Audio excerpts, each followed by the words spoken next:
Hola, estou falando con vos porque hoxe é un día moi especial, que o 29 de outubro de 1787 foi a estrea da ópera Don Giovanni de Mozart, con texto con Lorenzo da Ponte.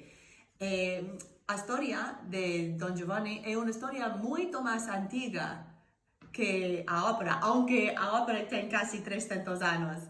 A ópera Don Giovanni usa a historia original del burlador de Sevilla, que ten moito máis que 1787 anos.